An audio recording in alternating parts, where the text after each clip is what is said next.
So now I get the pleasure of introducing the rest of our speakers and panelists. So I'm going to start with Dr. Ian Mosby. Dr. Ian Mosby is a historian of food, Indigenous health, and the politics of settler colonialism. He joined the Department of History at Ryerson University in 2019.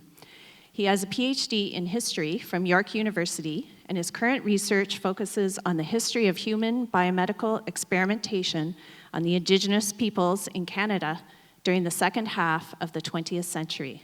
He's published widely on topics ranging from the history of monosodium glutamate, MSG, and anti-Chinese racism, to the long-term health impacts of hunger and malnutrition in residential schools. His research has made national headlines on a number of occasions, and in August 2016, he was named one of the 53 most influential people in Canadian food by the Globe and Mail. Dr. Mosby's first book, Food Will Win the War: The Politics, Culture, and Science of Food on Canada's Home Front, was published by UBC Press in 2014. Food Will Win the War was awarded the 2015 Political History Book Prize by the Canadian Historical Association, and in 2016 was shortlisted for a Canada Prize in the Humanities by the Federation for the Humanities and Social Sciences. Next, we have Elder Clark Paul. Elder Clark Paul is from the First Nation Mi'kmaq community of Eskasoni, located in Mi'kma'ki. He graduated from Cape Breton University with a Bachelor of Arts in Linguistics and History. He is a survivor of the residential school system and a Mi'kmaq language speaker, dancer, and drummer. He is certified by the Health Commission of Canada to teach mental health first aid for First Nation communities. Elder Clark also travels often, using his experience and knowledge to teach others about Mi'kmaq tradition and language. Then we have Dr. Sherry Pictou. Dr. Sherry Pictou is a Mi'kmaq woman from Elsipogtog. Also, water cuts through high rocks, known as Bear River First Nation, Nova Scotia. She graduated with an interdisciplinary PhD at Dalhousie University in June of 2017, and she is currently assistant professor in the Women's Studies Department at Mount St. Vincent University, with a focus on Indigenous feminism. She is also a former chief of her community and the former co-chair of the World Forum of Fisher Peoples. Her research interests are decolonization of treaty relations, social justice for Indigenous women, Indigenous women's role in food and lifeways, and Indigenous knowledge and food systems. Last, we have Kelly Gordon. Kelly has worked as a registered dietitian for over 15 years, focusing on community health. Kelly is a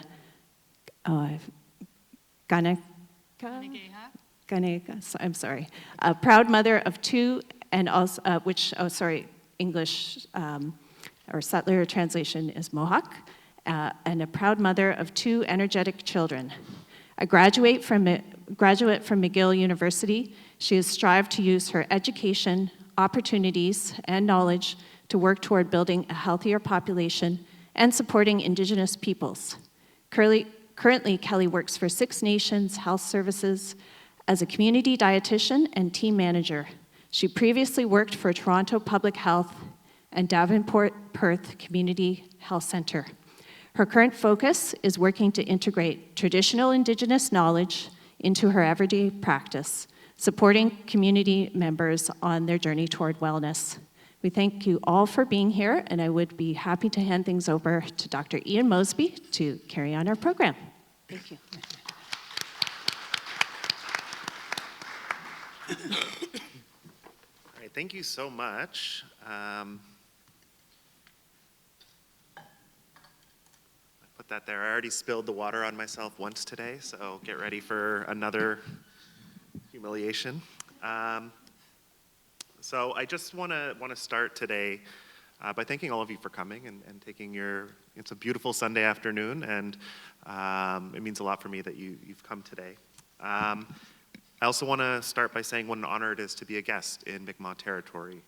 And I want to thank particularly Elder Clark Paul for welcoming us all here in such a good way this afternoon. To Andrea for being with us here today. And I'm really just so honored to be on this panel today with Sherry and Kelly. It means a lot to be here. So, and this is a really important conversation I think we're going to be having today.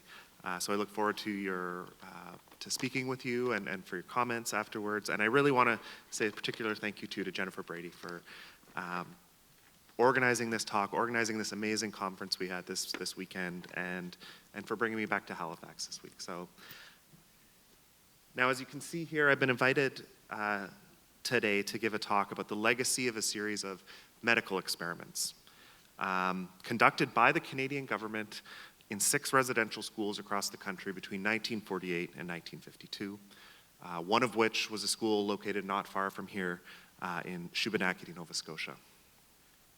And so this is a complex and disturbing legacy that I'm going to be talking to you about today. But I think it also, this isn't just in the past.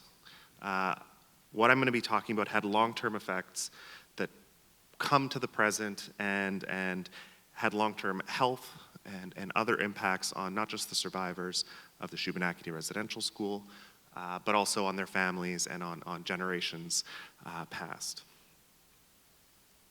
But I want to start my talk today actually in the fall of 1965, when the Indian Affairs Branch asked a number of its Indigenous employees to reflect upon their experiences as former residential school students. One of these employees was a man by the name of Russell Moses, an Air Force veteran and a member of the Delaware Band of the Six Nations of Grand River. Between 1942 and 1947, Moses attended the Mush Hole, a name that he and other students had used to refer to the notorious Mohawk Institute in Brantford, Ontario. This residential school had opened in the 1830s as one of Canada's first Indian residential schools, and it would remain open until 1970. So it was the longest running residential school in Canadian history. Now, Moses, in his report, was blunt about his residential school experience. And I want to put this picture of Moses up with his sister. This is the year that he would have entered residential schools.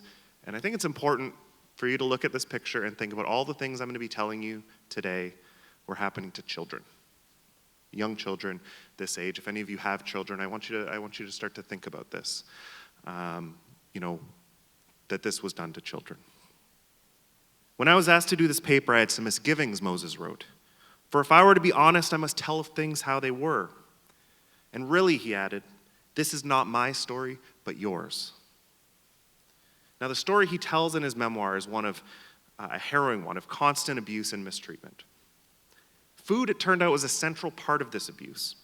And so it plays a prominent role in Moses' report. And this is a report, I should add, that was first brought to my attention by Moses' son, John, and which I am presenting today with the family's blessing. The food at the Institute, Moses wrote, was disgraceful, and I'm quoting from his memoir here. For breakfast, students were given 2 slices of bread with either jam or honey as the dressing, oatmeal with worms, or cornmeal porridge, which was minimal in quantity and appalling in quality. The beverage, he added, consisted of skim milk, and when one stops to consider that we were milking from 20 to 30 head of purebred Holstein cattle, it seems odd that we do not ever receive whole milk in my 5 years at the school, and we never once received butter. Lunch turned out to be no better, and I quote, at the Institute, this consisted of water as a beverage. If you were a senior boy or girl, you received 1.5 slices of dry bread, and the main course consisted of a rotten soup made of scraps of beef and vegetables, some in a state of decay. Children under the grade 5 level, for their part, received 1 slice of dry bread for lunch.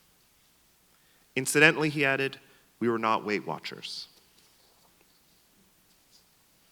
And finally, for supper, Moses recalled, this consisted of 2 slices of bread and jam, fried potatoes, no meat, a bun baked by the girls, and every other night a piece of cake or possibly an apple in the summer months.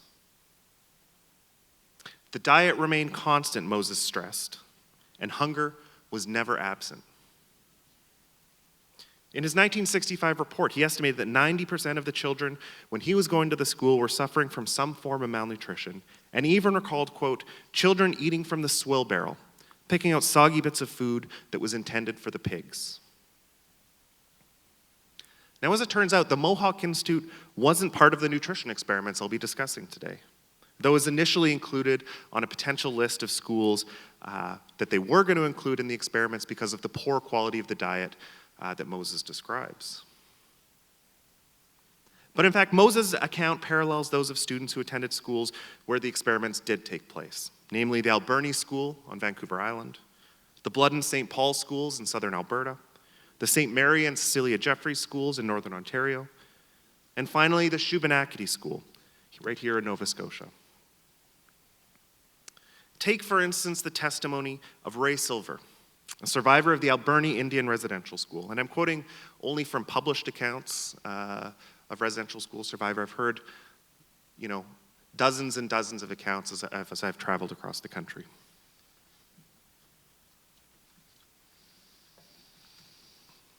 Silver told the Truth and Reconciliation Commission of Canada that he remembered being reduced to scavenging through garbage in order to get enough to eat. And us kids, Silver told the TRC, we used to sneak from the school. We must have had to walk about a mile, sneak away from the school, sneak over the bridge, and go to that dump and pick up apples. They were half rotten or something. They're no more good to sell, but us kids, we were starving. We'd go there and pick that stuff up, fill our shirts, and run back across the bridge and go back to school.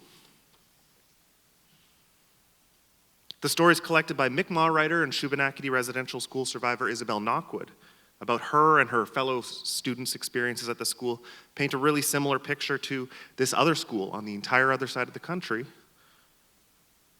And she talks about survivors with, quote, vivid memories of being constantly hungry. As Knockwood writes about her own experience at the school between 1936 and 1947, just 1 year before these experiments began, the children were often forced to serve gourmet meals on fancy porcelain dishes to the nuns and priests. Well, she and the other children were instead forced to subsist on, quote, potatoes that were often rotten and rancid meat from enameled tin plates. Now, the extent to which these and other accounts of hunger are common across the entire map of Canada throughout the entire history of the residential school system led one of the leading historians of the residential school systems, J.R. Miller, to remark in his 1996 book, Shingwak's Vision, quote, we were always hungry could serve as a slogan for any organization of former residential school students. Now I want you to think about that. We have this school system across the country run by multiple different churches over vast amounts of time, almost over 100 years. And yet, hunger is a common experience of children across time. And so I want to begin today by stressing that these experiments were only made possible because malnutrition and hunger were so common in residential schools across the country, and not just in the 6 schools I'll be talking about. And as I'm going to discuss later on, this had a profound impact on both the long-term physical and mental health of residential school survivors and their families. As one survivor wrote to me in an email about their own experience during the 1940s, quote, even today, I still cannot ease my feelings of hunger. Now, as you might imagine, with all this hunger being described, students and parents were not silent in the face of the awful conditions in residential schools. In fact, the archives are filled with letters and petitions from Indigenous parents arguing that their children were hungry and sick because of the poor quality of food being served in schools. For most of the first 60 years of the residential school system, though, the pleas fell on deaf ears. The result was that the Canadian government proved unwilling to admit that hunger and malnutrition in residential schools was a serious problem until during the 1940s, around the end of the Second World War, this man, the Federal Nutrition Division Director Lionel Pett, who happened to also be the author of the first ever Canada's Food Guide, he launched a series of investigations into food services in federally operated facilities like prisons, wartime munition factories, and Indian residential schools. For the residential schools, he sought the assistance of Red Cross dietitians to help with his nutritional investigations. And here's one of those dietitians at the Shubenacadie Residential School in 1948. When they began to investigate schools, it became clear that the conditions at the schools were extremely troubling. In fact, nearly without exception, I've read all the reports, and in every part of the country, the food in the schools failed to meet the government's own basic stated requirements for vitamins, minerals, protein, and in many schools, even calories. At most schools, children were never allowed second helpings, no matter how hungry they were. And so-called protective food like meat, milk, fruits, and vegetables were a rarity. In fact, I should add here that these reports, as I was reading them, it became clear that they were letting the schools know in advance they were coming. And so what they were seeing was not actually what was being fed to the students. It was, what they wanted an inspector to see them being fed to the students. So the fact that they were still totally inadequate diets shows just how bad it was. The inspectors also found that in addition to serving insufficient quantities of food, schools often lacked a trained cooking staff. In fact, many lacked even rudimentary appliances, like a refrigerator. Most failed to meet basic standards of sanitation. More important, though, and even where there was an experienced kitchen staff, which was in fact quite rare because salaries were so low, there were rarely sufficient funds to actually purchase nutritious foods. In fact, based on Lionel Pett's own calculations, the per capita grant provided for food in most schools was often half that required to maintain a balanced and nutritionally adequate diet. Lionel Pett did make some early recommendations to improve the training of kitchen staff and of the menus being used in residential schools in the aftermath of these surveys, and they went and they trained the people who were there. But after they did follow-up visits to many of these schools in 1947, they found that the people they trained no longer worked there because there's such high turnover. And in fact, there was little or no improvements being made to the food being provided to students. So Lionel Pett began planning for a long-term study that he argued would be, quote, designed to investigate certain questions already raised regarding Indians. These included questions like, what type of food service in residential schools would economically provide the best maintenance of health and carry over desirable food habits onto reserves?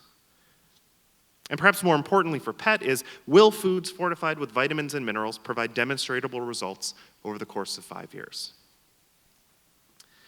Now, Pett, I should add, was in the midst of a long-standing fight among nutrition professionals and scientists in Canada over the usefulness of vitamin supplements and nutritionally fortified foods, which at this time, things like vitamin-enriched bread, for instance, were banned. And so there was no nutritionally fortified breads in Canada. So when he found this large group of malnourished children, he saw it as a perfect opportunity to provide some much-needed scientific data on these questions. And then at the same time, he also wanted to intervene in debates that began to emerge during this period about the causes of what was then understood as Canada's quote-unquote Indian problem, which was seen as problems of susceptibility to disease and so-called dependency. Now, this was a long-standing debate that attempted to explain away the health and social effects of Canada's brutal colonial policies towards Indigenous peoples, which in the 1940s included residential schools, massive land theft and reduction of reserve sizes, fish and game laws, which removed Indigenous peoples' ability to provide food for their communities, a pass system, which was an apartheid-like system in which individuals needed an actual pass from the Indian agent if they were allowed to leave their reserve lands, as well as the Indian Act, the racially segregated, the racially determined act which continues to exist to this day. Now, instead of arguing that these issues were the cause of quote-unquote dependency and ill health, it was widely held at this time by civil servants and by intellectuals that this was the product of so-called racial inferiority. Now, some of Lionel Pett's colleagues, such as Percy Moore, the head of the newly created Indian Health Services branch during this period, they wanted to turn to nutrition as an alternative explanation for the quote-unquote Indian problem.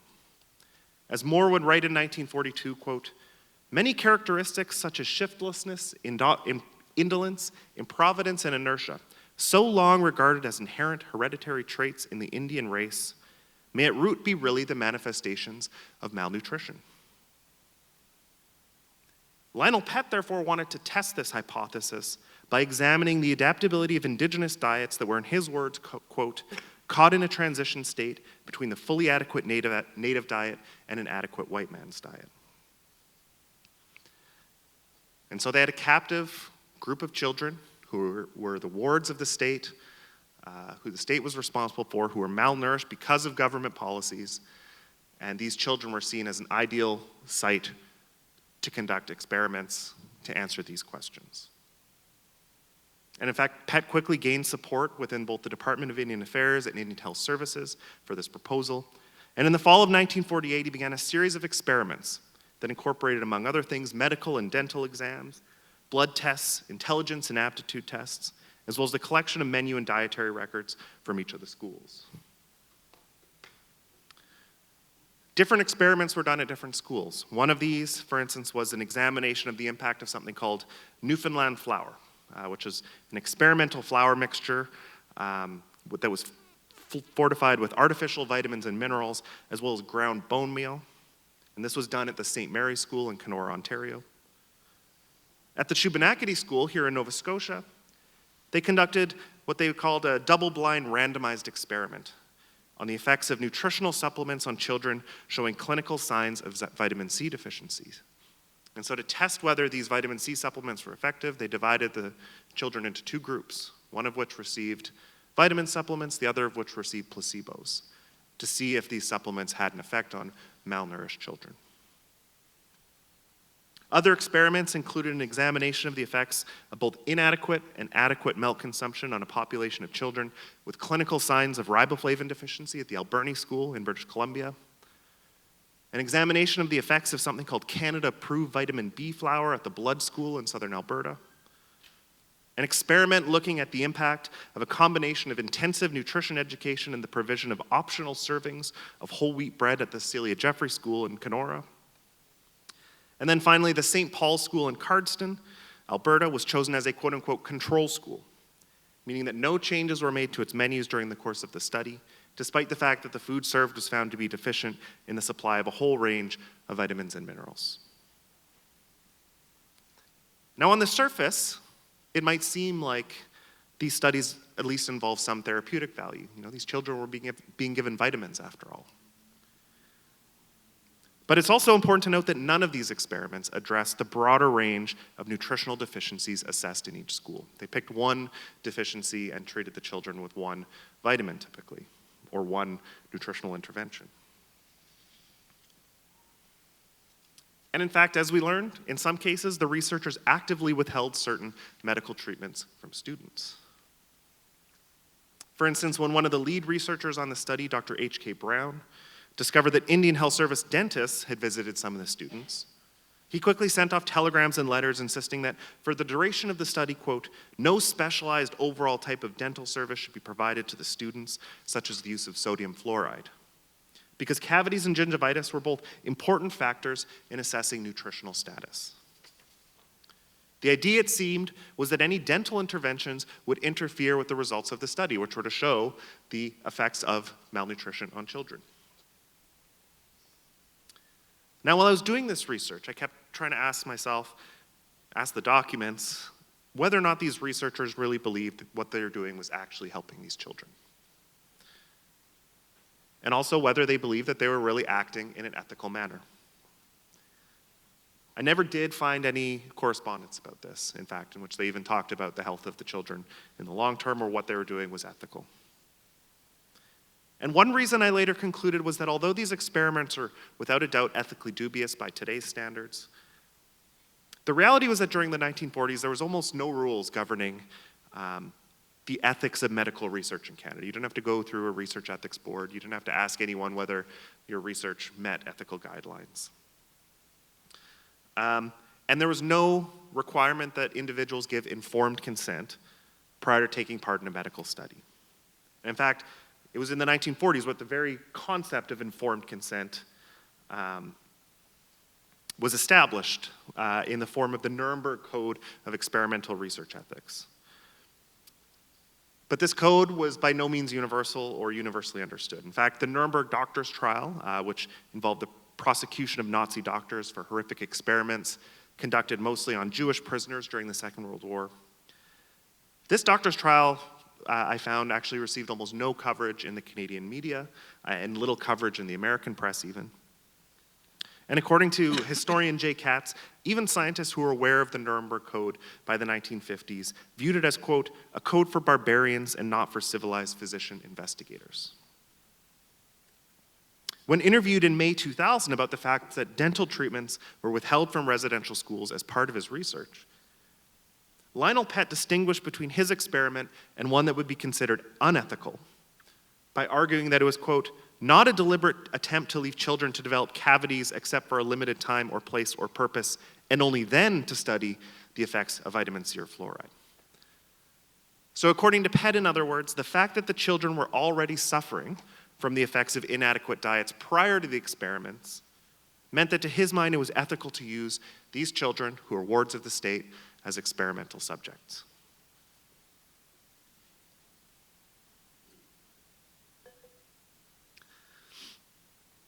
Now, regardless of whether or not these studies met the ethical standards of the time, which in fact some medical ethicists have argued that they in fact didn't, even though there was minimal standards at the time, one thing that's clear is they did little to address the widely held and recognized causes of malnutrition in residential schools, which always boiled down to lack of funding for proper food services.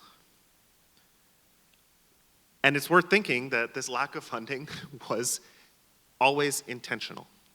You know, when we want to think about intent, Canada intentionally underfunded residential schools.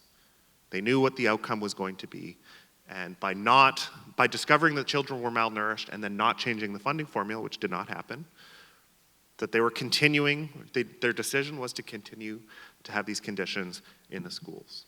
And the same is true today when we talk about the underfunding of Indigenous healthcare, the underfunding of Indigenous education. These are intentional policies that cause real direct harms to children. But another thing that seems clear to me, reading the documents, is that the students had no idea they were taking part in an experiment.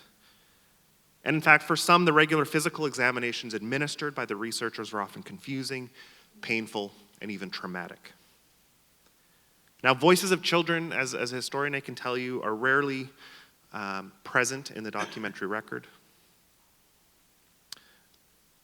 But in this case, a series of letters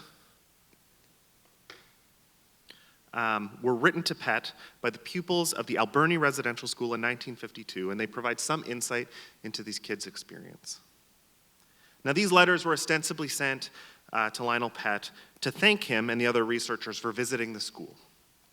But one thing that's clear is these letters all had a similar format, and it's clear that Pett had asked the teacher specifically to have the students provide him with a list of foods they were looking forward to that were not available in residential schools, and that they, would be the first foods they'd want to eat when they got home.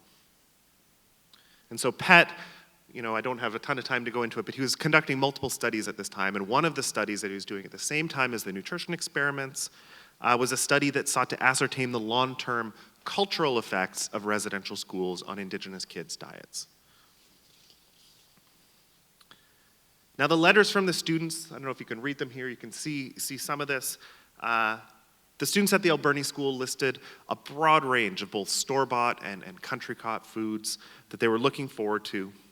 And these often included a number of common items. These were mostly Nuu-chah-nulth and Gitxsan children who attended this school. And so common items included things like homemade bread, fish eggs, duck soup, seaweed, seagull eggs, herring, cherries, and pie. But in addition to just making these lists, which they've been asked to do, the students also took time to include other messages to the research team.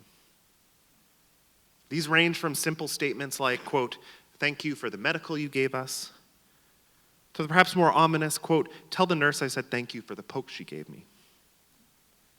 Many of the children, for instance, complained that the nurses wrote down the wrong age on their charts and were upset when the nurses wouldn't change them. One child who complained of having the wrong age recorded also added, quote, she didn't understand the words that she didn't, quote, understand the words Dr. Brown was saying. I was listening very carefully, too. An even more common and troubling theme of the letters was that many children wanted to reassure the doctors that the examinations were not painful.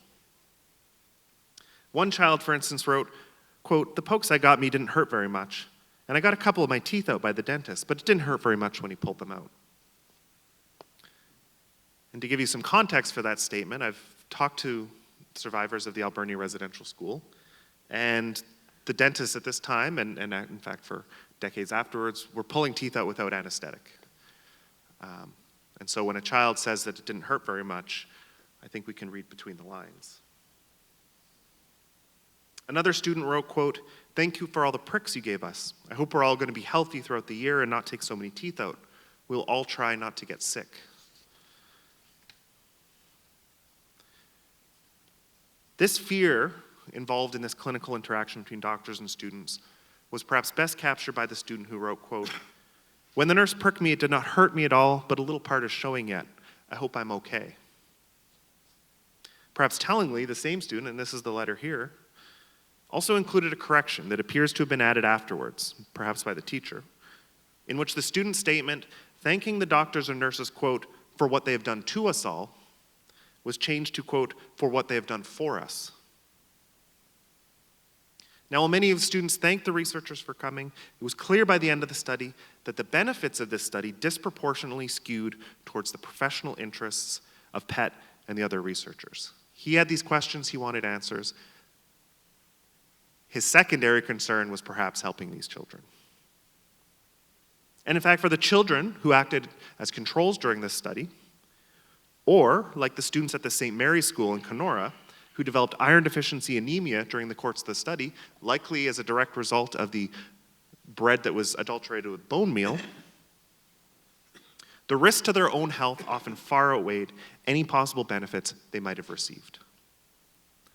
And what's more, the fact that the researchers knew that overall improvements to students' health would be simply impossible without a substantial increase in per capita funding to residential schools highlights the stark reality that these experiments were only made possible in the first place by an intentionally underfunded residential school system that was characterized, once again intentionally, by the neglect and abuse of students. And perhaps depressingly, all of this happened,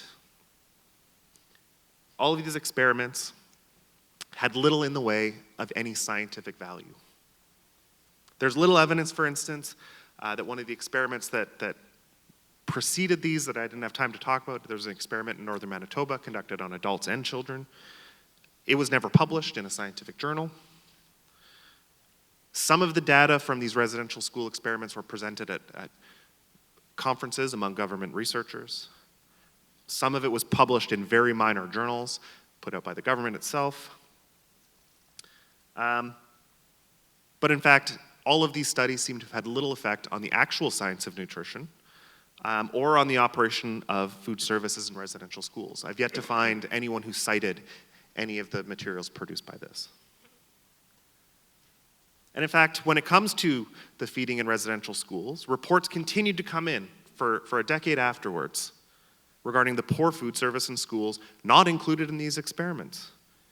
In 1953, for instance, Indian Health Services received reports from carpenters working on the Brandon Residential School in Manitoba, a school we learned a few years ago was actually the subject of extrasensory perception, or ESP experiments during the 1940s by scientists at Duke University.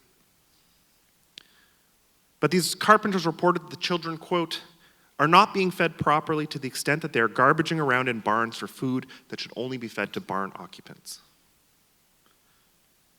Nearly a decade of experiments and studies of indigenous diets appeared to have similarly have done little to alter pre-existing assumptions held by federal policymakers and bureaucrats like Lionel Pett and Percy Moore. Both continued throughout their careers, which lasted into the 1960s, to push for expert-driven technological solutions as a means of easing the so-called transition to modern diets. And in many ways, such attitudes simply fit within the technocratic and paternalistic ethos of Canada's administration of Indigenous peoples throughout this entire period. The 1950s, for example, saw the Department of Northern Affairs and Natural Resources attempt to socially engineer the solution to what they would call the quote-unquote Eskimo problem of dependency in a number of Inuit communities by experimentally relocating them without their informed consent to unfamiliar and often unforgiving new Arctic settlements. and this has been since well documented, the result was not only profound social and cultural dislocation, but in the tragic case of the Haramut of Inendai Lake, the result was hunger, starvation, and misery. The decision to engage in such attempts at brazen social engineering ultimately came from the same mindset that drove people like Percy Moore and Lionel Pett to conduct their own scientific experiments.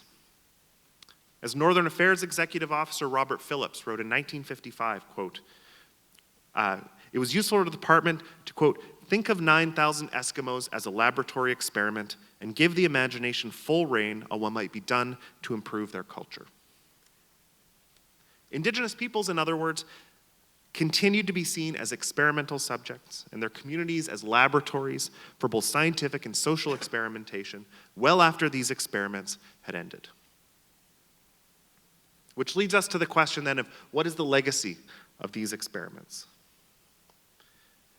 Now, for survivors, these revelations simply confirmed what they had always long believed about their own experiences. As residential school survivor Leonard Pootlis told the Toronto Star, he was alarmed by revelations that he'd been part of a nutrition experiment, but he wasn't surprised.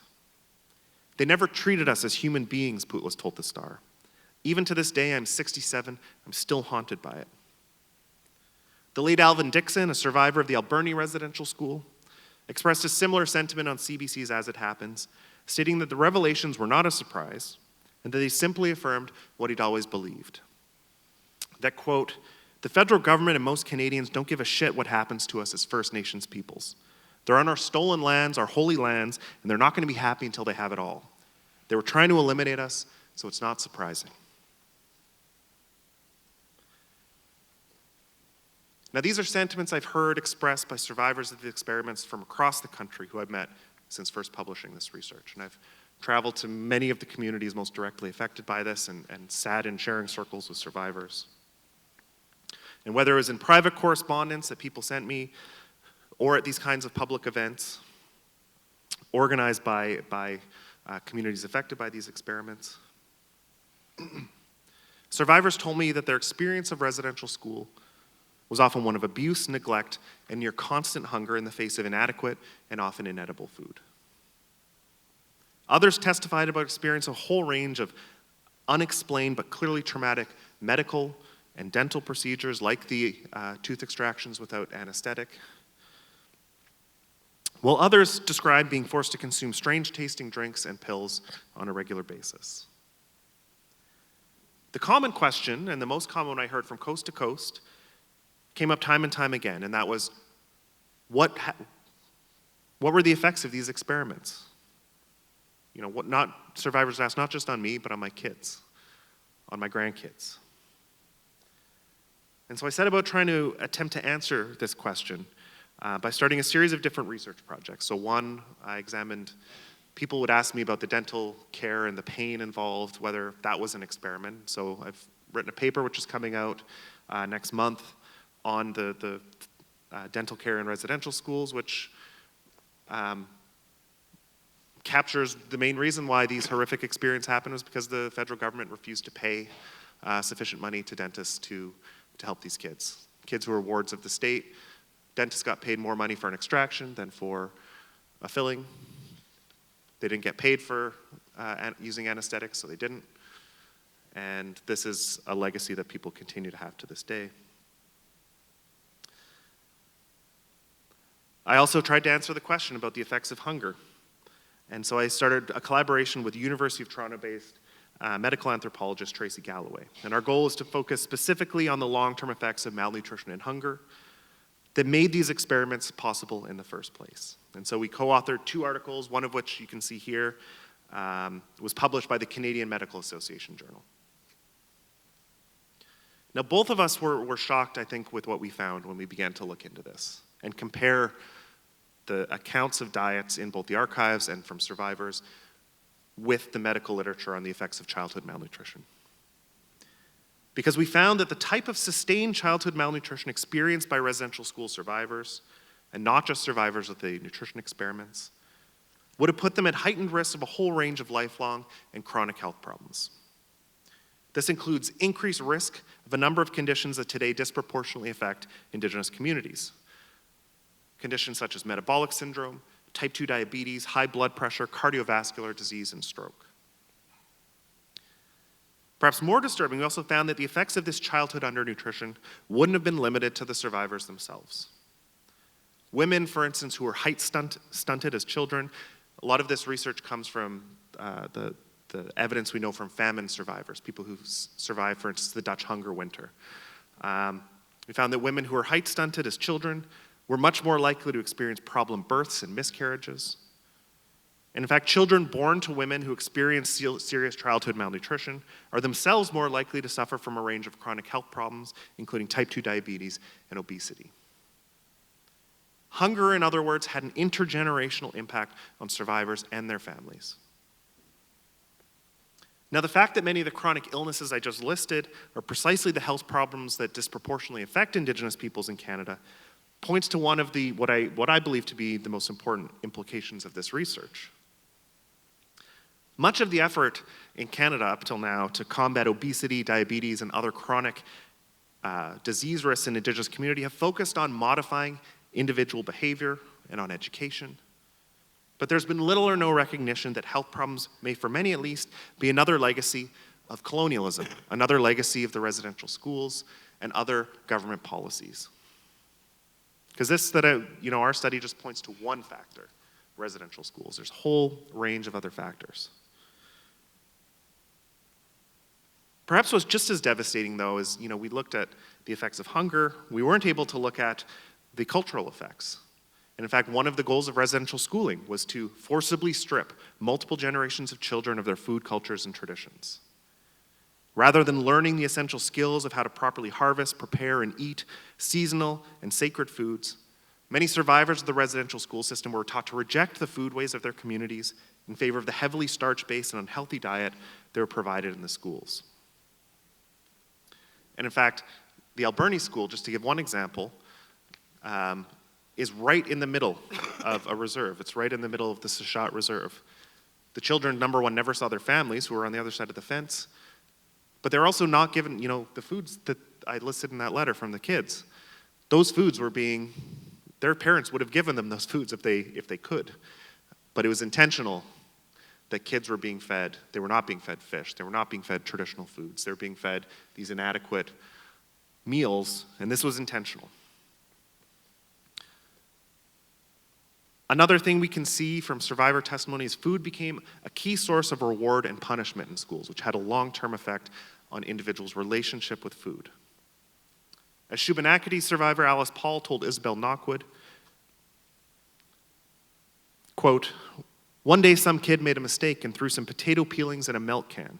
We were all punished until that person confessed. We had no meals for 2 days." Another Shubenacadie survivor, Doug Knockwood, recalled a nun grabbing him by the hair, tilting his head back, and force-feeding him until he vomited when he refused to eat a meal after another child had spilled the contents of an entire salt shaker onto his plate. One of the legacy of these kinds of horrifically common acts, and these are shockingly common at all schools, and this is according to the children of many survivors I've spoken to, are generations of adults who have struggled to overcome the psychological burden of these experiences and this trauma. The memories of those hard, hungry years often led for some to a fixation on food as well as a tendency to overeating and a fear of food waste. Children remember their parents essentially force-feeding them to eat their plates and not throw anything away because they remembered what it was like to be hungry, and this is in fact a common experience of famine survivors around the world. And so here we have children who were forced away from their families, put by the government into schools, who had an experience like famine survivors. We have a man-made famine. But these, of course, aren't the only health impacts that the nutrition experiments had on survivors. The fact that many knew and had argued that they'd been experimented on for decades prior to the publication of my research, as you can imagine, caused considerable anxiety and fear. And for many, it led to a lifelong distrust of doctors, dentists, and other medical practitioners. I've spoken with people who refused to get themselves or their children vaccinated because they received so many unfamiliar shots that they were never told what they were doing, and they were sure that many of them were experiments, and they worried about their children. Understandably, but this had long-term health effects, negative health effects on people. But there are also much harder health impacts to measure that had real effects on people's lives.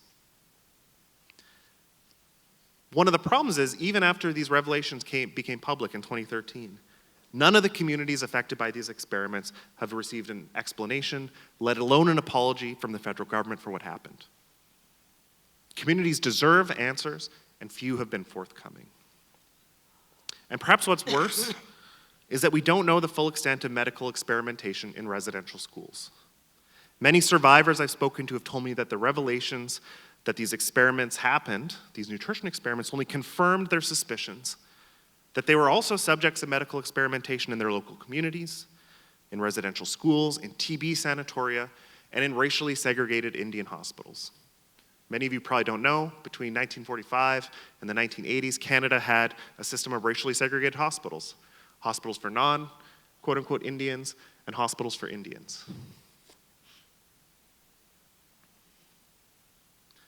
Hopefully, as my presentation today has suggested, though, the assumptions that made these experiments possible, these nutrition experiments, within both the scientific community and the federal bureaucracy, remained in place well after these experiments ended. And in fact, this has largely been confirmed by the final report of the Truth and Reconciliation Commission, which outlines another 7 studies found to have taken place between 1940 and 1970. And I should add, I've been doing historical research on one of these, the amebicide experiment at the Onion Lake Residential School, and I can assure you that this experiment was every bit as upsetting and traumatic as the nutrition experiments I've been talking about today. And in fact, it went on for a decade. Perhaps what's worse is this isn't actually an exhaustive list. Number one, the TRC, the government refused to give the TRC all the documents necessary until the very last minute. Most of those documents have not been read by anyone. There was a dump of documents right at the very last minute, not included in the report. But also the TRC asked to get documents related to other federally operated institutions, like these racially segregated hospitals and TB sanatoria. You know, children were often taken directly from residential schools and put for years at a time in these hospitals. But the TRC wasn't able to get those records because that was not residential schools, even though parents had no say in whether their children went to these hospitals, often for years at a time. And in fact, thousands of Indigenous children and adults were confined to these institutions throughout the 20th century, typically without their consent and often for years at a time. And so it's hard to believe that medical experimentation would have been limited to residential schools alone. And in fact, many former patients and Indigenous employees of Canada's racially segregated Indian hospital system have so far gone on record stating they believe they were either subjects or witnesses to medical studies of experimental pharmaceuticals and even surgical practices. In fact, the historian Maureen Lux has found evidence, strong evidence of experimental surgeries that were done on tuberculosis patients. As Indigenous nurse Michael Dick told historian Laurie Meyer-Dries in an interview about his decade of experience working at the Nanaimo Indian Hospital, quote, "Looking back on the stuff I did, I can't prove it in court, but I'm positive that there was experimentation." Now, there are many, many other such accounts from survivors at these institutions. And right this very minute, there are a number of class action lawsuits whose intention is to get both answers and compensations for victims of medical experimentation. Perhaps it's therefore time that the federal government and the parties who are running for election right now took the concerns of survivors seriously and promised inquiries into not just what happened in residential schools, but in other federally operated institutions like Indian hospitals, TB sanatoria, and day schools. After all, if the work of the TRC and the Missing and Murdered Indigenous Women and Girls Inquiry have taught us anything, it should be that reconciliation is impossible if we don't know the truth, and that the truth means that we need to start first and foremost by listening to survivors. Thank you very much.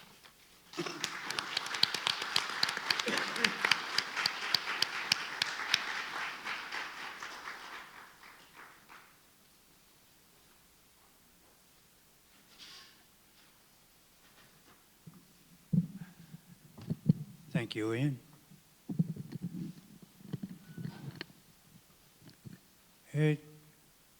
Ian only told us a little bit of the experiments. But the thing is,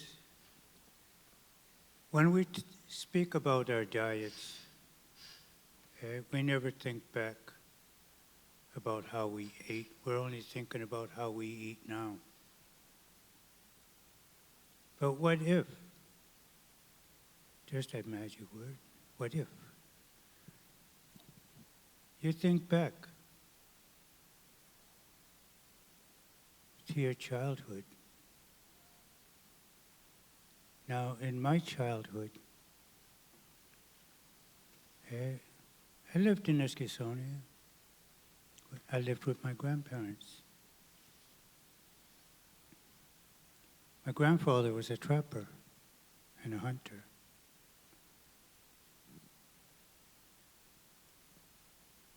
We were in,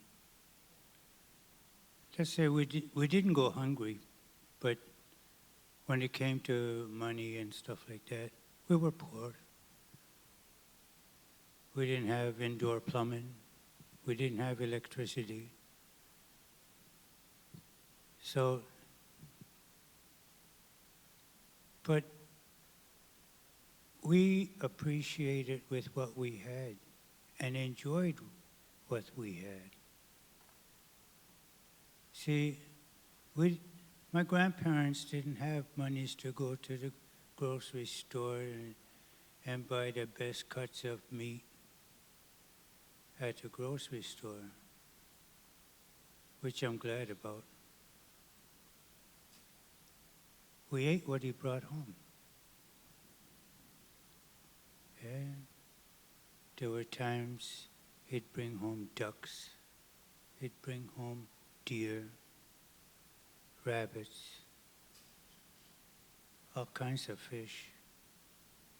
Even as a child, I used to go to the shore, get clams, oysters.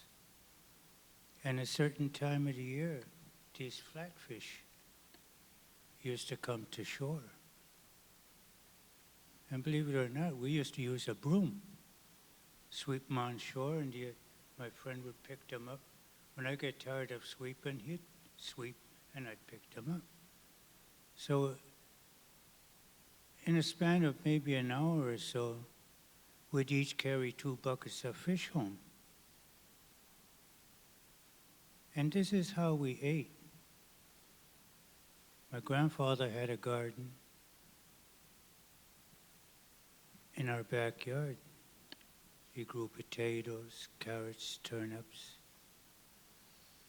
all kinds of veggies. And just at the bottom of the garden, there were berry bushes, which we never bothered because that's where we got our blackberries. And a little further down, was the pasture.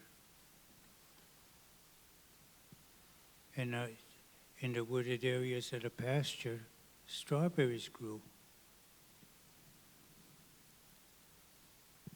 So we used to go pick berries.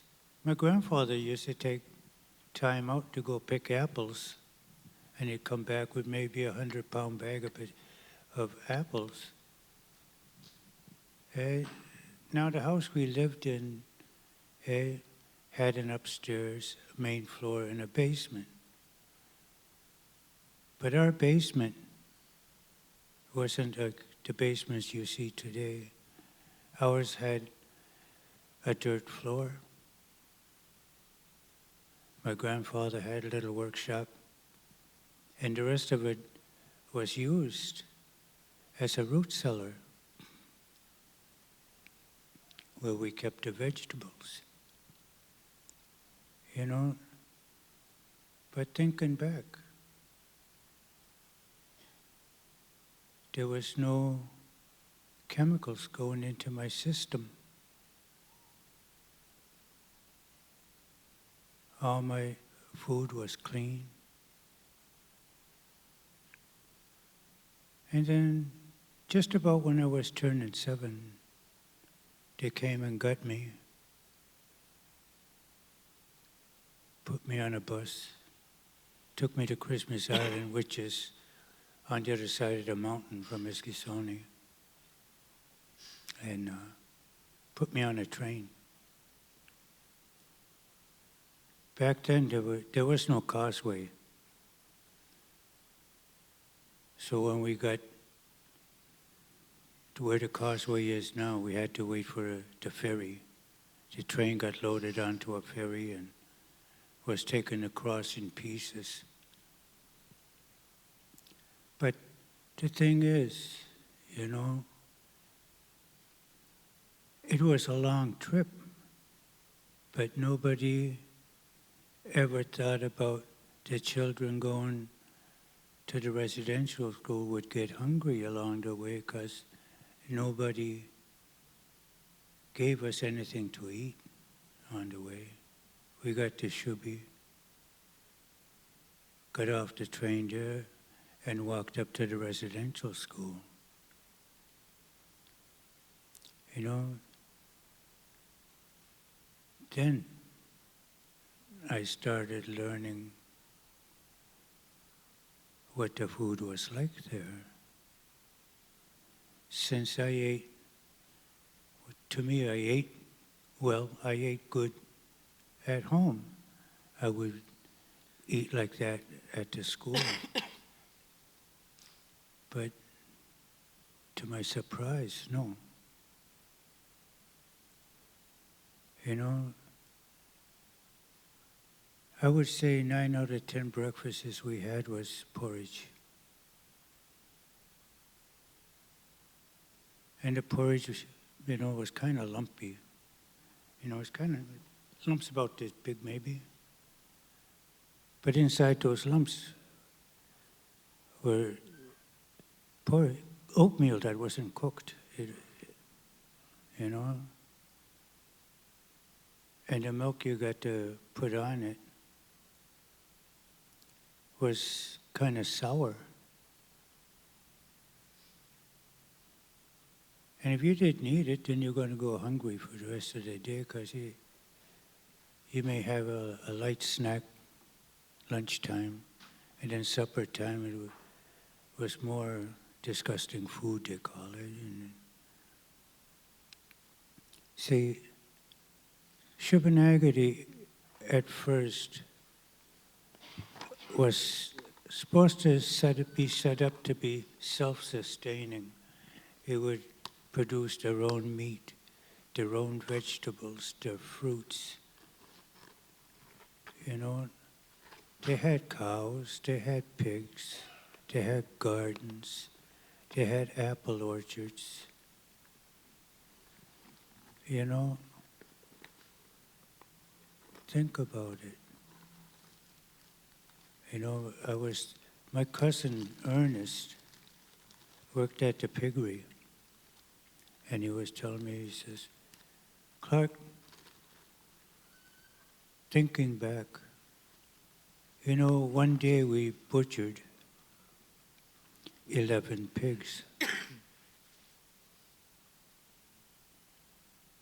thinking that we were going to eat good. When he went down to the piggery to go back to work the next day, thinking he was going to cut up the meat and all that, all the pigs were gone. During the night, the priest had the butcher from town come and get all the meat. And he took him down to his shop. Now, the priest told the butcher what he wanted for himself and for the nuns. So the butcher cut it up, delivered it, and the rest was for his shop. Now, what he couldn't sell in his shop, he put into a box and sent it back to the school for us to eat. This was made into part of our diet. You know, a lot of the meat, by the time we got back, it was starting to spoil and ruin because It'd been in his shop so long, and when he couldn't sell it, he just sent it back and waited for the next batch. You know, I can't say kids were digging in the garbage because the garbage was locked up in the kitchen, and taken down to the piggery every morning. And the funny thing is, you know, when it came down to it, you weren't actually considered human. You know, see, when I got there, I couldn't speak or understand English at all. But with the beatings I got for speaking my own language, I learned English pretty fast. You know, by the end of 6 months, I was able to speak paragraphs. You know, when you're told that you're just a savage, you're speaking the devil's tongue. The way you prayed, you're praying to the devil. You were not but a savage, you were no good, you weren't human. All this being told to you day after day makes you think, what about my parents? What about my grandparents? What about my people? They're savages. You know? So in the end, you're ashamed of who you are. You're ashamed of your people.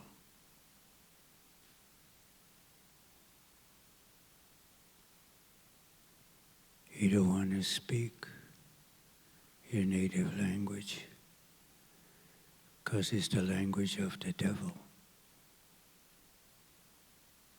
And all these things float back. You know, I wouldn't send my worst enemy to a place like that. But the food, you know, just imagine, even though there was nothing else to eat, this is what you had to eat. Meat that was going bad. You know, a lot of times when they cooked the potatoes, some of them were kind of rotten, so they throw them in anyway. Because all the good vegetables and the meats and everything else went to the priests and nuns. You know, they wouldn't even eat in our dining room. They would eat somewhere else. You know, it's like Ian was talking about earlier, about the salt. I was there at that time. The person he's talking about is a good friend of mine. He was sitting no farther away than the end of that table.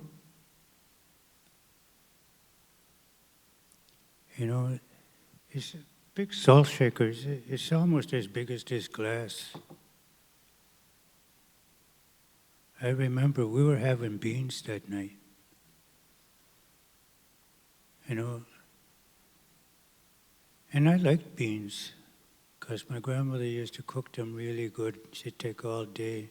See, we didn't have a fancy stoves they got today. We had a wood stove. But the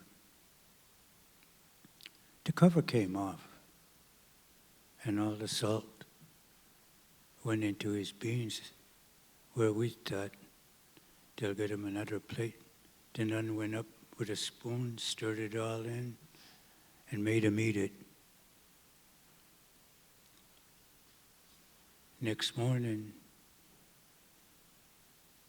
when we got up, he was so swollen, all you could see was the tip of his nose. And they rushed him to the hospital.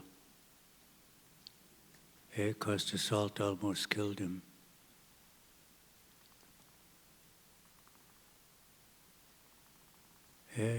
I also remember a girl. Her name was Diane. She wasn't Mi'kmaq, she was Maliseet.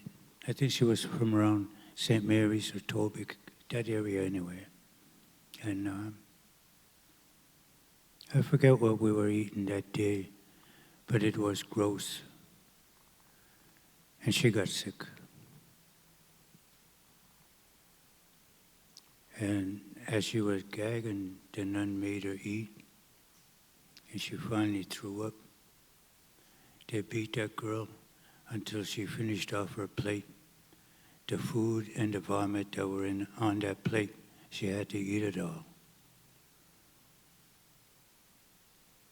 You know, being there and watching and knowing that it's not right, but there's nothing you can do. You say, well, run away. I did that. I ran away 3 times. You know, the food that was served to us, I don't think any of you would dare to give it to your pet or dog. Because he'd be saying, no, I'm not going to give my dog that, it'll make him sick. And then a lot of people say, well, gee, that happened a long time ago. Why can't you get over it?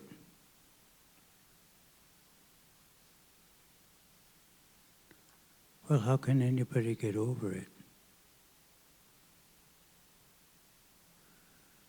You know, just imagine you're sitting there listening to me to speak, but I tell you, when I was in the residential school, the doors were locked all the time.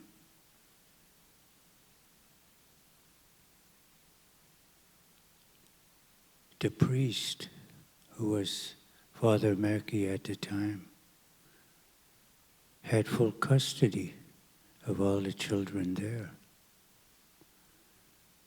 And no matter where that child ran away to, the Mounties brought him back.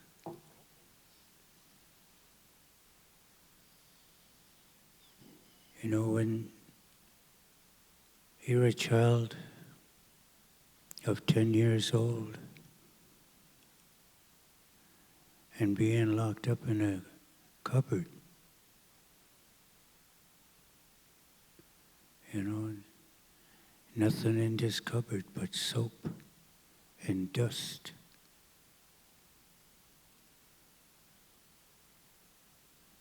You're brought out at mealtime to watch the other kids eat, then you're put back in. And at the end of 4 days, they bring you out till you take a bath. Then the priest comes along and beats you with a strap, then cuts all your hair off. There's nothing you can do. And yet, you're told it happened a long time ago. Get over it.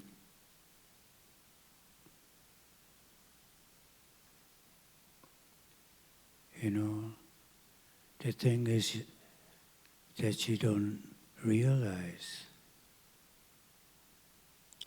By the end of this, the person is so traumatized that he's literally shaking.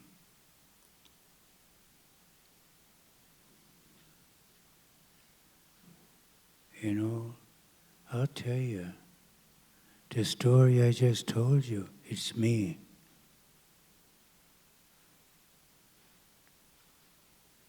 When the priest finished beating me, he had gave me 500 licks with that strap.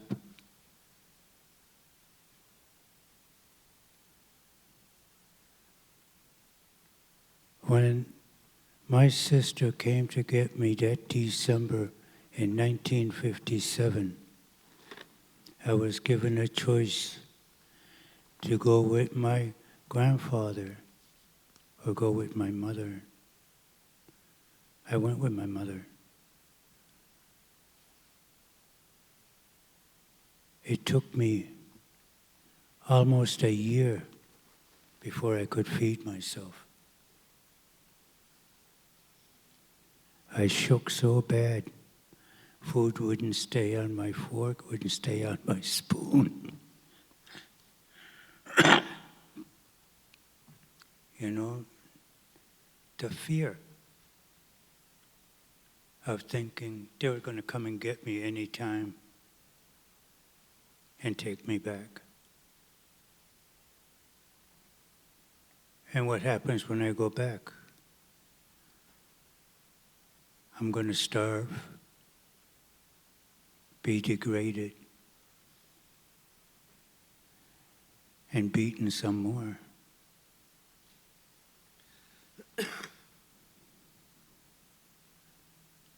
You know, but the thing is, not only did it do that, it pulls you away from your community, your family. It pulls you away from your people.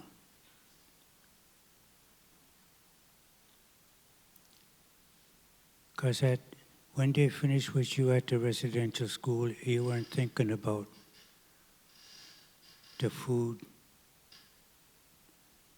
You're thinking about survival.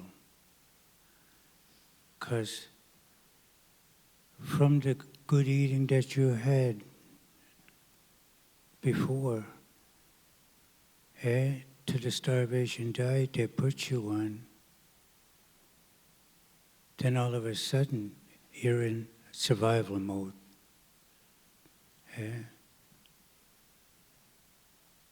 I remember being in there. They got me out of bed once, the first time. Took me to the infirmary. I got all these needles, didn't know why. After I got all these needles, they gave me a candy bar. And my friend says, "You better open it first." I says, "Why? It's a candy bar." He says, "Yeah, but I didn't do that last week and almost bit into a worm." The candy was so old, a lot of it had worms in it. And this is what they were giving us. But after that, they came to check me. Sometimes cases once a week, a different person would every 2 weeks. And this went on for 2 years straight. And at one point, believe around 1955. They came and got me, brought me to the infirmary, and at that time they took a pint of blood from me. But I don't know why. I was never told. And they sat me in the hall after. When I didn't keel over, they took me back to bed. You know, to me, I still don't know why they did all these things. But yet today,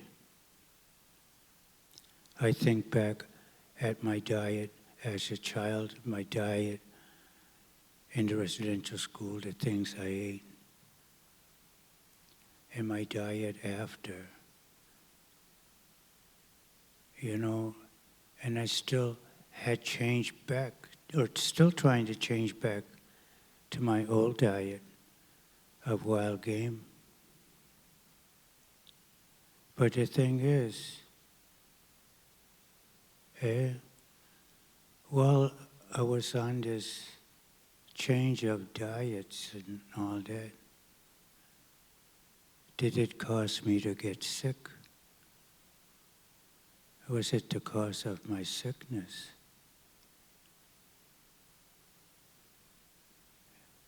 You know, what kind of needles they give me? What were they for? You know, just a thing that bugs me at times. You know, but my diet today, I try to eat moose, deer. Believe it or not, I even tried seal. I didn't like it. You know, but I even still have seal steak in the freezer, and I just don't like it. You know, but the fish diet, I like it. You know,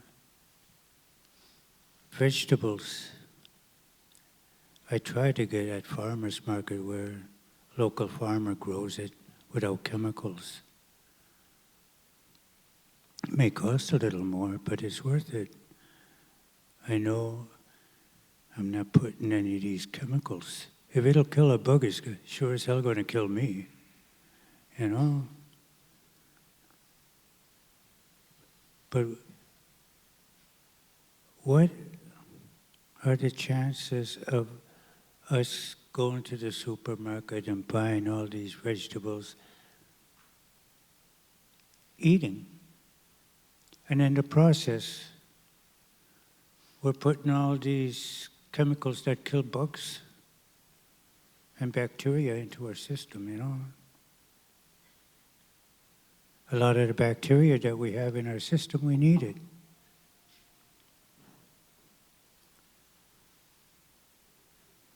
Then what are we doing? We're killing ourselves slowly, thinking we're eating good.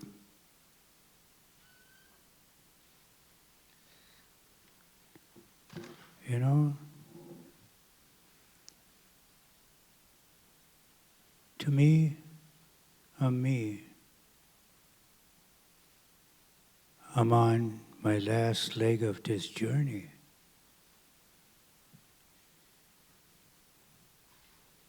And the knowledge that I have gained in this journey, I try to share with others so they may learn something along the way. And hopefully and prayerfully they will live a more prosperous life, healthier one at least. You know, sometimes I wish I was 30 years younger. But if I was 30 years younger, I would still be on a learning journey. So it's better now, being able to share and hoping that we walk away from here today and had learned something about our eating habits.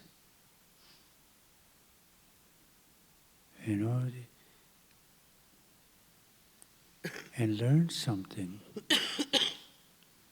See, everybody thinks that when you sit down at the dinner table,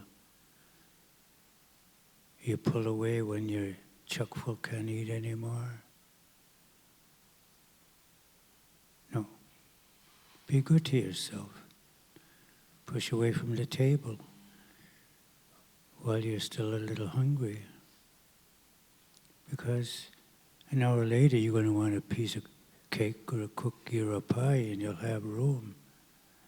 And your body just might need that. Where if you stuffed yourself, you couldn't. It also helps our body disperse of all these calories that our body tends to store up in fat. Except for me, I've always been skinny. Believe it or not, the most I ever weighed was 195 pounds. And I was working on an oil rig for 18 months.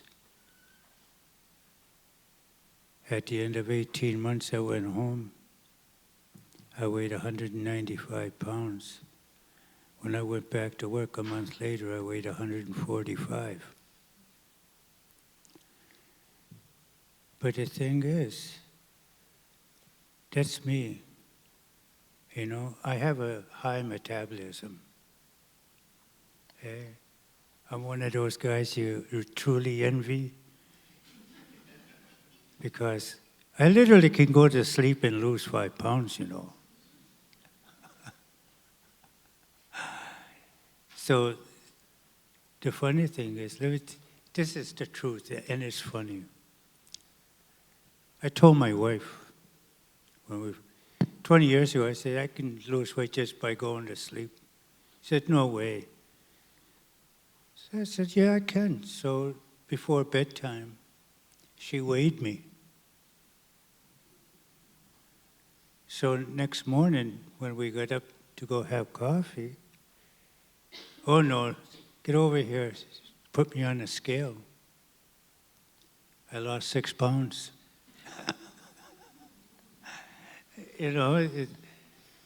She almost beat me up. But the thing is, at that time, believe it or not, my weight was 150 pounds. And in order for me to keep it at 150 pounds, I had to eat 9 times a day. Not snacks, I'd have those in between my meals. I'd have it be, sometimes she'd catch me eating a meal 3 o'clock in the morning. But, where does this habit come from? Is it because I was always hungry when I was in Shubi? Or is it my metabolism that eats it up so fast? I never thought of that until I heard Ian's report. Because you get so used to being hungry all the time, you just put it out of mind. You do other things to keep you distracted. But that's a good thought, Ian.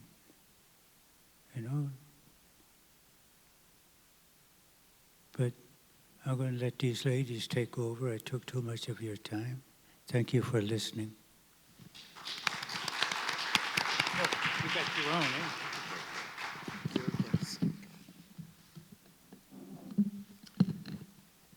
Sego Sego Guego. Hello, everyone.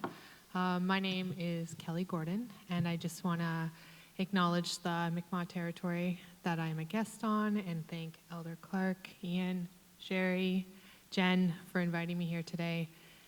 And I think so I work as a registered dietitian. I am Ganegeha, or Mohawk of Mohawk Nation, and I work with Six Nations Health Services.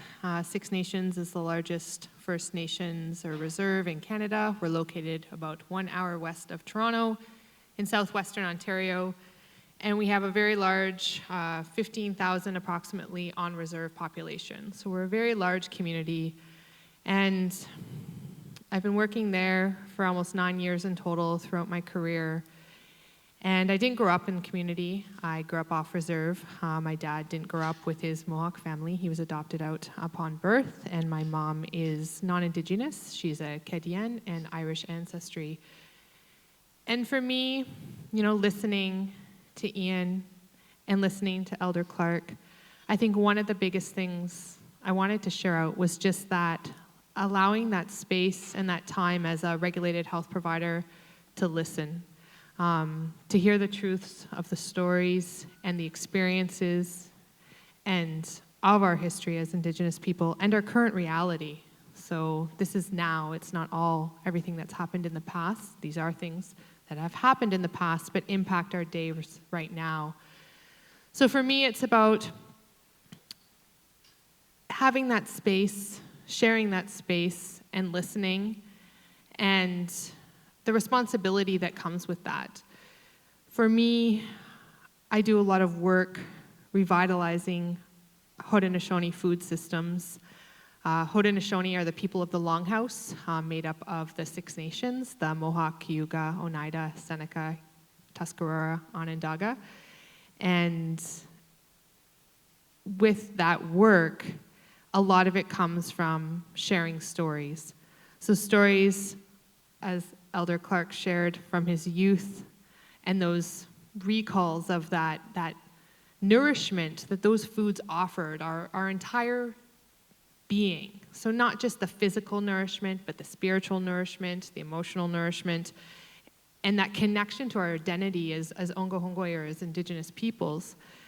And also the stories that came from residential schools and how that impacts how we respond, how we inform, how we relate to food, and as a healthcare provider, specifically working with food in a community. And I think it's so essential to share that space and to give space for that space, to give space for those stories to be shared. And I don't think in our profession, within health profession specifically, we allow or acknowledge that as the work that we need to be doing. So spending time, sitting, having a cup of tea, sharing a meal, being out on the land. Right now we're entering into our corn harvest. So gathering, harvesting, gathering medicines, all of those things are so much more impactful and influential in the work that personally I can do, and I feel the work that our profession as healthcare providers can offer as well. So I think I don't want to talk too much because I really want the stories that Elder Clark shared to be what is sitting with all of us today, and really emphasizing how we all need, so not just healthcare providers working in Indigenous communities, but everyone needs to hear these truths, hear these stories, and sit with them and process them and learn from them. So I'm going to leave it at that. I'm going to hand it over to Sherry. So, Meow.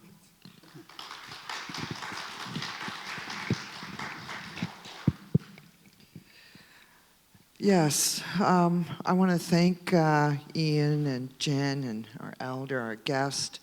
I thought, wow, the very few times I say this, we have truth warriors. And thank you, Ian, for unveiling that truth, particularly about the residential school. As you can see, I'm just like fallen apart. I might have to go.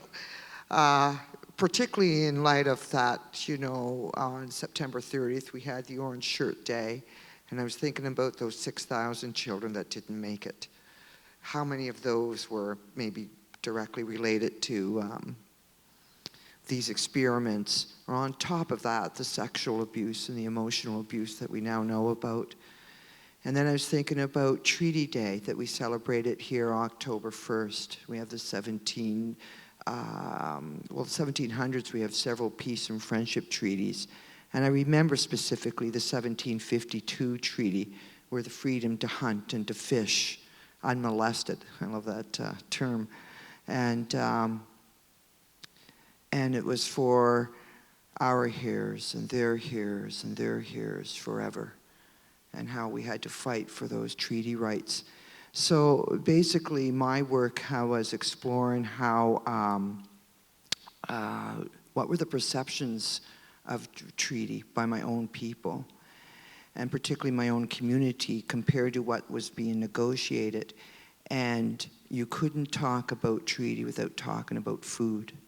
Food was a priority, and I'm getting really excited because we're gearing up for in our 6th year of acknowledging all the food harvesters in our community. Week goes on for 4 days. And I won't speak too much as well. I was thinking of an auntie who was swiped up at the age of 10 off the baseball field in Sespenagity, but she was from Bear River. And for years, she had resentment against her mother because she thought the mother had given these men permission to put her in the residential school. And so we're just starting to understand this intergenerational trauma. And it really explains a lot to her love of the land and being on the land and fishing and so forth. We just screened a film this morning called We Story the Land. And she's in that film, and she talks about being able to cast a fishing rod and how that's her freedom. I just want to speak a moment, and I thank Ian for bringing up the Missing and Murdered Indigenous Women's and Girls Final Inquiry Report.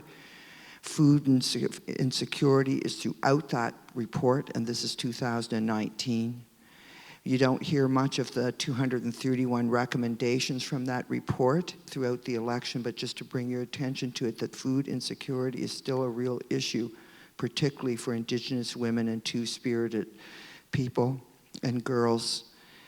And it's just really interesting to be ripped out of the arms of your mother and your father or your parents or your grandparents and put into this residential school on the charge that they would not be able to take care of them. And so when you come to the missing and murdered Indigenous women, we seem to, and even the health issues like diabetes and so forth, we seem to blame it on the lifestyle without really looking at the structures that put us into that precarious lifestyle. And just to really think about that, and to think about that in 2016, the Canadian Human Rights Tribunal had ruled that the federal government was discriminating against children living on reserve. And to right now, a couple of days ago, the federal government announces that it's challenging, or it's asking for a judicial review for a stay on that decision, and particularly to compensate. So I really am so grateful for the teachings, for my own community making me get out on the land. I had to go on a moose hunt to really understand treaty as well as fish, and listen to their voices of what they're trying to tell us. And yet we have still such a ways to go. We really, really do.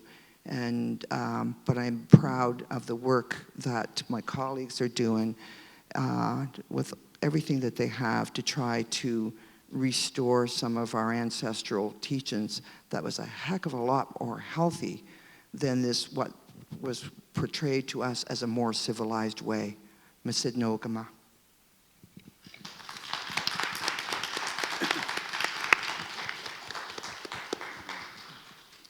Okay.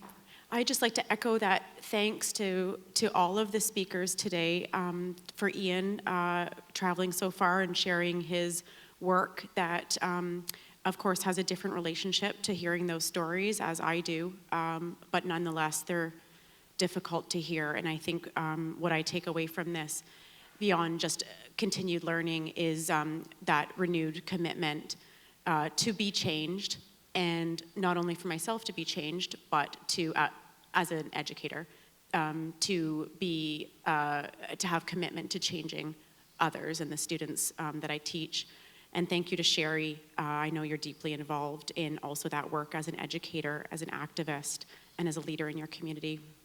Thank you to Kelly for traveling from a distance and bringing your experience as a dietitian, as a health professional. And thank you most of all to Elder Clark for also traveling a good distance and for sharing your story, which I wish, especially for the Indigenous folks in the room, didn't have to bear the weight of hearing that, but I do appreciate your sharing. And thank you all for coming. I'd like to just say a quick thanks to Mount St. Vincent University and also to Acadia University, both of which sponsored the event today.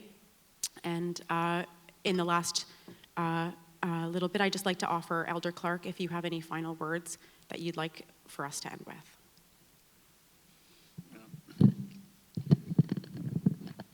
Well, I enjoyed today. And what I'm hoping is that we walk away from here with some kind of knowledge that we learned today and share it with others. You know, it's nothing worse than trying to hide the truth. Realize, hearing it, it hurts, but the hurt comes first, then the healing after. We're so busy with our daily lives. See, at this point, we're all thinking, me, me, me, dear old me. Well, it's not about you. It's about your children, your communities. You know, make them better. If you want the community and to change, you have to change. And as you change the people around you. And as you change the people around you, you are also changing your community to be a better environment for yourself, your children, and others that are close to you, including other community members. That's how change begins here. You know, it's easy enough for me to carry the hate. I've carried it for a long time. And it gets heavy. You know, when you think that way, realize that all these negative thoughts you've been thinking about others, forget them. Forgive yourself for having such thoughts. You know, look for the good in people. Approach people with an open mind and an open heart. Treat people as humans, not as objects you can get something from. You know, if you treat others as you would treat yourself, then you were going to change and change your communities for the better. Thank you.